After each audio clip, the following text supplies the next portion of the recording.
Closed captioning of this program is made possible by the Fireman's Fund Foundation. This week, candidates gather in Santa Clara for the state Republican convention. The list of California's lowest performing schools include dozens from the Bay Area.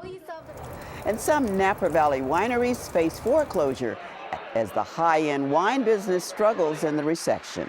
And women Air Force service pilots finally get the recognition they deserve. Coming up next.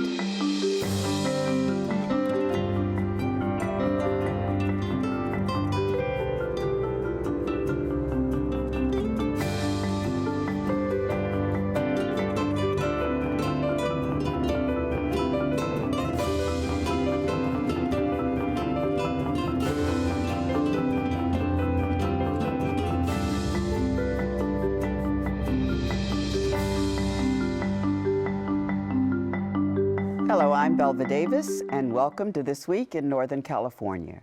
Joining me on our news panel, Dan Levy, reporter for Bloomberg News on troubles in the Napa Valley wine industry, and Jill Tucker, staff writer with the San Francisco Chronicle on California's lowest performing schools. Josh Richmond, legal and political affairs reporter for the Oakland Tribune on politics. And by phone from the State Republican Convention in Santa Clara, John Myers, Sacramento Bureau Chief for KQED Public Radio. John Myers, the Republican Party seems to be energized. So what is the mood down there so far? Well, Belva, they are excited here in Santa Clara, but I mean, that's what conventions are all about. They are for the party faithful to rally around their causes, and that's certainly no different here this weekend. What's really interesting, though, is the top two races in November, the governor's race and the Senate race. They're the only contested primaries in California, and so they're really the only game around. But I think what's really going to be fascinating through this weekend and the next few weeks is this issue of who's conservative enough, the conservative litmus test, who really appeals to the party faithful. And you've got that fight being fought in both races, Steve Poizner and Meg Whitman in the governor's race, and all three candidates in the Senate race, Tom Campbell, Carly Fiorina, Chuck DeVore. It's going to be an interesting weekend to see who's got the hearts and minds of the Republican faithful. You just went through something that is kind of phenomenal. Tell us about that.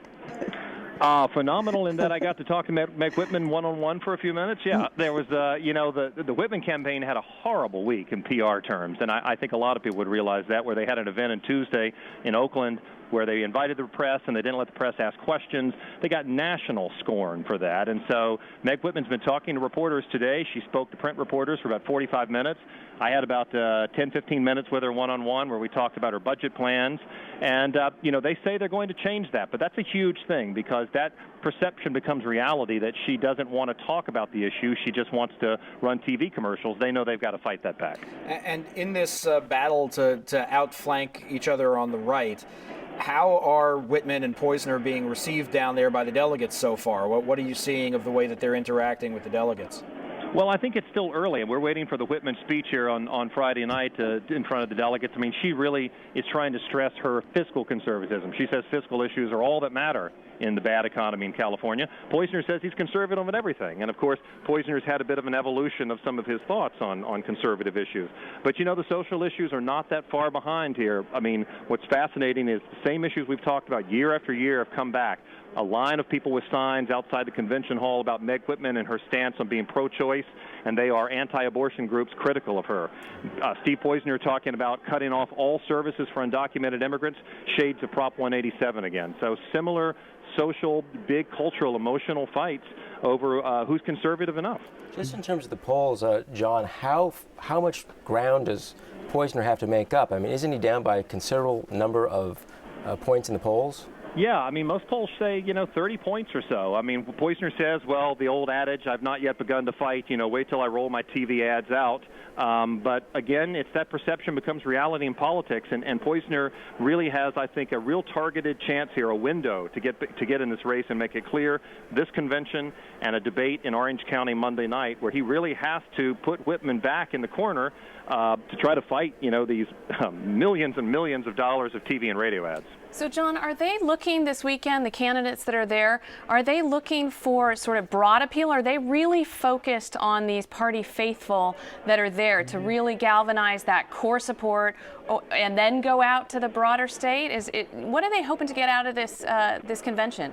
Well, I think that every convention has to appeal to that party faithful, Republicans and Democrats alike, and there's always that time-honored adage of tacking left or right, depending on your party, and then moving back to the center for a general election. I will say I think Meg Whitman is not tacking to the right as much as Steve Poizner. I think she is giving a nod to some of the differences she has with the party, but she's trying to look to the general election. You can feel that in those television ads. She wants to take on Jerry Brown. Her speech tonight, making fun of his nickname, Governor Moonbeam, making fun of how liberal he is, making fun of his failed record, she says, in all of his jobs. I mean, she's looking to the general election. The question is, do the party faithful, are they willing to take a chance on someone who may not toe the line on every issue they care about? Let's think about who's not there. The governor's not there, but Mitt Romney is supposed to be there, and the Tea Party is supposed to arrive tomorrow. Yeah, the Tea Party rally on Saturday afternoon. Mitt Romney, who actually Meg Whitman used to work for in the business world, speaking with her tonight. A lot of appealing to those red meat conservative issues. But yeah, my favorite line about where the moderates are at the party, who's the leader of the moderate wing of the Republican Party? Arnold Schwarzenegger. He left the state on Friday, so he's not here.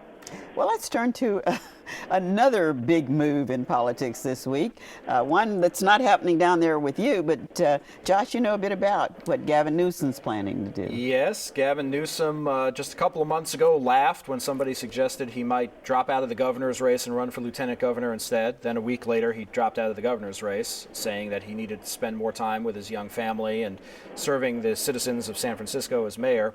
And today he got into the lieutenant governor's race. Which is not good news for the one person who was leading the Democratic primary for the lieutenant governor so far, Los Angeles Councilwoman Janice Hahn, who coincidentally was here in the Bay Area campaigning today. She says she welcomes the attention that this brings to the race. I don't think she welcomes the fact that at least one poll shows Newsom entering the race as a front runner, and he comes in with some heavy endorsements, including Nancy Pelosi, John Perez, the new Assembly Speaker, Darrell Steinberg, the State Senate President pro tem, and some heavy hitter unions as well. Mm-hmm. He definitely came out swinging today, saying that he doesn't want to be the average lieutenant governor. He wants to go there and bring what he accomplished in San Francisco to Sacramento. He has this these huge ideas that he wants to implement across the state. Is that going to mean anything to voters? Well, that's what every candidate for lieutenant governor says, because a lot of voters are not entirely clear on what the lieutenant governor does. The fact is, lieutenant governor is influential in terms of the boards and commissions that he or she sits on and appoints people to. Things like the UC Board of Regents, the CSU Board of Trustees, the State Lands Commission, stuff like that. So there is impact that a person can have. Both Hahn and Newsom are basically preaching the same line, which is they are experienced municipal officials who are going to bring the concerns of local government to this job and would be able to represent Californians very strongly there. Hey, Josh, wouldn't you say that one of the issues that Newsom has got to deal with is this issue of does he have the fire in the belly for this race? I mean, in addition to all the public statements he made making fun of the lieutenant governor's race, he's not known to be a big fan of raising money, which is important in statewide campaigns. He gave an interview to the New York Times where he just said, I think I'm done with politics. I mean, how does he's got to get across that hurdle, it seems somewhat. Yeah, I think Dianne Feinstein had said that she was done with politics in like 1978, and you see how that turned out. Newsom's not going to have to do a lot of personal fundraising in this race because he already has some big unions and some big Democratic establishment figures behind him. Going into the general election, he's likely to what he's got facing him on the Republican side, of course, as you know, is Sam Amistad is running, state senator from Grass Valley is running, and Abel Maldonado, maybe will be confirmed by then and maybe going in as the incumbent. Yeah. So. Well, I must say, though, that the Republicans really have the lights shining on them this weekend down there where you are, John. We want to thank you for sharing with us, and we'll let you get back to the action there. Thanks a lot, Belva. Well, whoever's elected to whatever office will have to deal with education in this state. And now there are 188 schools on a list this week that says that they're some of the lowest performing schools in the state. Many of them are here in the Bay Area. So, Jill Tucker, what criteria is used when choosing or selecting out these schools that are the lowest performing? Well, mostly what the state was looking at when they put these schools on the worst list in the state is standardized test scores. That was the vast majority of what they were looking at, was how these kids at these schools did on standardized tests. Now, remember though, these schools are all Title I schools. That means that in order to even be considered for this list, you had to be eligible for Title I funds or receiving Title I funds. And explain Title I. Meaning that you have the majority low-income students in these schools. So right off the bat, you can eliminate any schools with middle-class kids who may be doing just as poorly, not common, but nonetheless possible, that weren't even considered for the list. So this list is looking at a very select group of schools with low-income kids with low test scores. And then there are ways to get off that list, aren't there? There are some ways to sort of game the system a little bit, right? Yeah, there was, after this list came out on Monday, they revised it a little bit on Thursday or yesterday, but there was a lot of screaming and yelling from some of the schools on this list saying, we're not that bad. We may be kind of bad, but we're not that bad. And that's because the criteria that they used for this list looked at certain things, looked at it a certain way. If you were a school, you could have some of the lowest test scores, but if you had improvement over the last 3 years, then you weren't considered significant improvement, but nonetheless, you wouldn't be on this list. That's why they were on the worst schools, is because they improved, right? Isn't generally the case that schools could be doing better and need to be motivated somehow to get better? Right. So, I mean, that's the idea of this, that the schools on this list are doing poorly, haven't showed any improvement, and despite years of testing and other types of reform that have been out there, and that nothing seems to be working for these schools. I think there's probably schools in the state that are worse than these schools that somehow didn't make this list. But in general, nobody's going to argue that that there's any schools on this list that are doing really well with the students that they have in their schools. Maybe that's why this whole idea of some sort of national standards is catching on, would you say? Yeah, you know, they did release a draft of what they're calling Common Core standards. They want all the states, if possible, to be teaching the same rigorous things to students at each grade level. It was interesting, though, because California has always been considered to have really high standards that in each grade level. We start teaching algebraic concepts in kindergarten here. And so when these standards came out and California got a peek at them, they sort of raised their hand and said, actually, ours are harder, especially for math. And so there's going to be some debate about whether those standards are going to help California boost their students. But in general, people are going to be looking at these schools in particular and schools across California to see if what they're requiring these schools to do, which are major, major reforms, starting with get rid of the principal or shut the doors or turn into a charter school. And there's going to be a lot of pushback from families who love their principal, from families who love their school despite the test scores. But it is the federal government has put a lot of money behind this. California has demanded that the schools make these changes. They're tired of schools not performing and these children failing. And it's going to be interesting in the fall. So there is a benefit, as Dan said. They will get money. They'll get a lot of assistance. So their opportunities for improvement will be increased. Yes, there is. California has about $416 million that they could distribute to these 188 schools. The way I calculated that was an average $2 million each over 3 years. Some schools will get as much as $6 million over 3 years. So there's a decent amount of money that goes with this. Well, money is really the thing that is turning the key to our next story, and that's Dan Levy's story, and it's about the Napa Valley and about the recession and how rough it's been for people in the wine industry, especially at the high end of it. Not only are they dealing with money, but now there is an invasive moth in today's story that's affecting some of the vineyards. But the economy is a real question, right? I think so. I think more than the moth, the economy is definitely what's got people in Napa talking. Napa is the premier wine region and the premier wine state in the United States. So when the data came out that defaults, which lead to foreclosure many times in Napa County, were up four times the last 2 years on wineries and vineyards, that was a sign that things may not be so rosy in wineland.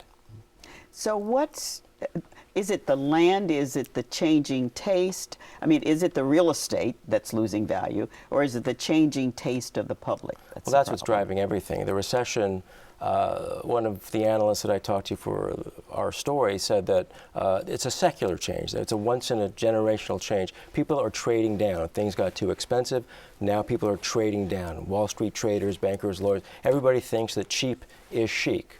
That's a bit of a generalization because a lot of wealthy people still have a lot of money and will still spend on these luxury items like wine. But generally, the trend is to spend less if you're a consumer. So did we have a sort of a wine bubble that it's the way we had a housing bubble? People are just not going to pay what they used to pay for wine anymore? I think that's not a bad way to look at it. I mean, there was a bubble in any aspect of the economy where you had to borrow money, including for wineries and for grapeland in Napa County. So whether you're real estate in office buildings or housing or hotels or whatever, real estate in Napa Valley got up very high in values. And now the estimate is they're at least down 15% in Napa. And, it's really an early stage of the process where the unwinding will take place. And we'll see. The Napa County assessor, I should say, announced after this story came out that he would review all assessments after 2002. So that gives you an idea where the assessor thinks the credit bubble may have started. And any assessment done after 2002 will be reviewed in Napa. Can I just ask, though, there seems to have been for a while now a trend in wine that you can get really good wine and not pay the premium price. So it isn't so much, people have been spending less, sure, for the recession, but I think that they've been realizing for a while that you don't have to spend $100 a bottle. You can get a really good bottle of wine for $10. So did these Napa wineries not maybe see that writing on the wall and follow that trend a little bit more? That's a very good point. A lot of cheaper imports from places like Chile and Argentina have kind of undercut some of the premium American brands. And maybe now is the moment where that sort of day of reckoning will come for these very expensive bottles. Do they cut their price? And once they cut, it's very hard to come back up. Their business models are based upon those prices that they've been trying to get their customers to pay. So that's where the squeeze comes in. That's they right. Can't just say, we'll cut the price in half and stay in business. Well, if you had a business that's been 10 or 15 or 20 years in the making, you probably have some wiggle room. If you're a new arrival, like many people rushed into the Napa wine, they wanted the lifestyle, it was going to be great to make wine. If you were there, say, after 2005, you might have some troubles. What was the impact of, I'll call it $2 Chuck, the wine that was touted so as being very good for just $2? Yeah, that was a pre-recession thing that happened, but I think it's part of the same basic trend of there being better, cheaper wine out there and consumers being more sophisticated. And, as the wine market has grown over the last 20 years, tastes have gotten more sophisticated. And now consumers have $2 Chuck, they have the Sauvignon Blanc from Chile, or they have a less expensive bottle from Lake County or the Central Coast, something like that. So it's all part of the same mix. Yeah, in just a second, is this applying to wineries all over the world, all over the country, or just here? The credit bubble was global in nature, so we might see this other places as well. Australia, by the way, has a huge grape glut right now, so we might see some price reductions there too. All right. Well, my thanks to all of you for joining us here tonight. Now, some other news from this week. The San Francisco Board of Supervisors has voted to expand smoking restrictions in the city. Sidewalk cafes, restaurant patios, lines at movies and at ATMs, as well as near doorways and windows of some businesses and common areas of housing complexes will be off limits. Some business owners oppose the new restrictions and say it will hurt their bottom line. Well, the Exploratorium in San Francisco got good news this week. 2 anonymous donors have pledged gifts totaling $90 million if the popular hands-on science and technology museum can raise an additional $40 million from other donors. The money will help with the planned move from the longtime location in the marina to Piers 15 and 17 along the city's waterfront. This week, about 200 World War II women Air Force service pilots, known as W.A.S.P, received long overdue recognition. In a ceremony on Capitol Hill, they were awarded Congressional Medals of Honors, the highest civilian honor given by Congress. Over 65 years ago, we each served our country without any expectations of recognition or glory. And we did it without compromising the values that we were taught as we grew up: honor, integrity, patriotism, service, faith, and commitment. More than 1,000 women flew planes, contributing to the military effort. Some lost their lives in service, but because they were classified as civilians, they were not entitled to military benefits or recognition. In celebration of Women's History Month, we bring you the story of one of these remarkable women. For most people in her Menlo Park neighborhood, 84-year-old Jean Harman is known as the lady with 6 grandchildren and the kind of woman who likes to garden in her backyard. However, 64 years ago, during the height of World War II, when there was a shortage of male pilots, the 20-year-old Jean Downey, as she was known at the time, was among a small group of resolute and intrepid ladies that would join the Women's Air Force Service pilots. That's right, Grandma was a W.A.S.P. In an era when many women didn't even drive cars, Downey's office was an AT-6 Texan military trainer, powered by a Pratt & Whitney 650 horsepower radial engine. Designed by American Aviation, the aircraft was used by the United States Army Air Corps and the U.S. Navy to train fighter pilots. Jean Downey first took to the skies when she was just 7 years old in an old Jenny biplane after visiting her uncle in Southern California. I hung out at the Douglas Aircraft Airfield in West Los Angeles, I guess it is now. And somebody decided it'd be fun to take me up, and I got my aunt and uncle's permission, and up I went. And that set it off for me. I knew then what I wanted to do. Growing up in the 1930s, the young girl had a number of heroes who were aviators. The one who truly captured her imagination was First Lady of the Skies, Amelia Earhart.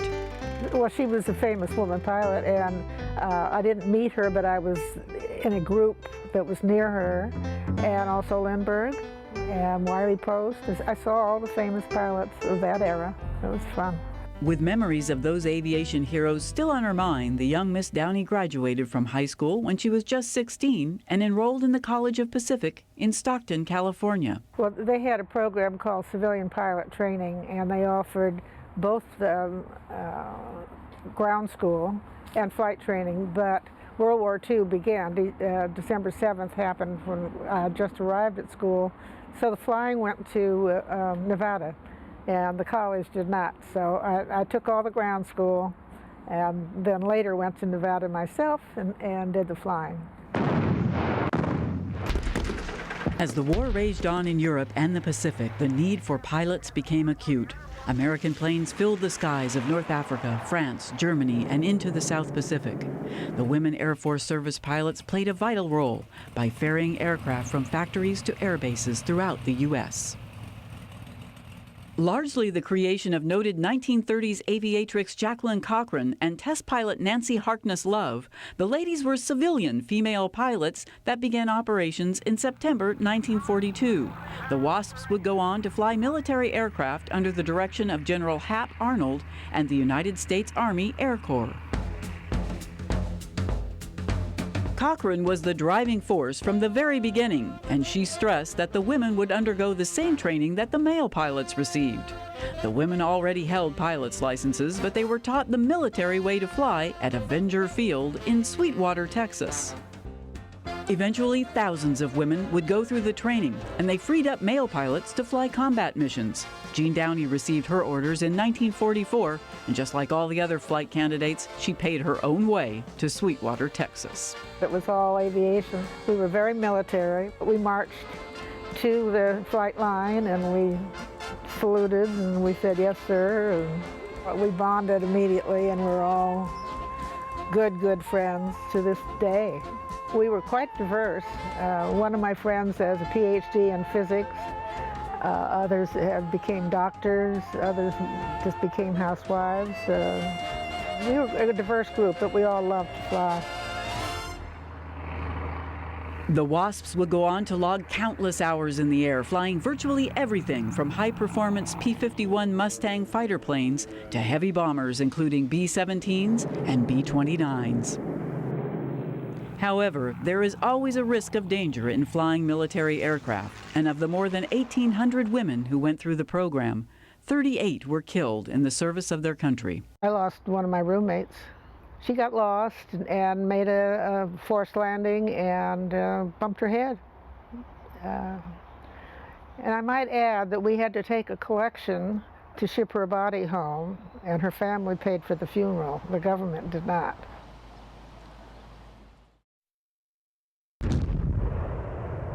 As the war began winding down and male pilots started to return to the States from combat, the WASPs were disbanded. Once again, they would pay for their own way home, and it would be years before they received the credit that they had earned. Nevertheless, their contributions to this country's war effort and to aviation were profound. I think mainly women should know they can be anything they want to be, and that there are no doors closed. There are women going up in space. There are women doing fantastic things in medicine. I don't think there are any doors closed anymore. Well, that's all the time that we have tonight. What a great story. We hope that you'll visit our website, kqed.org/thisweek. That's where you can watch complete episodes and segments from the program, subscribe to our newsletter and podcasts. We invite you to share your thoughts and comments about the program and our stories. I'm Belva Davis. Good night.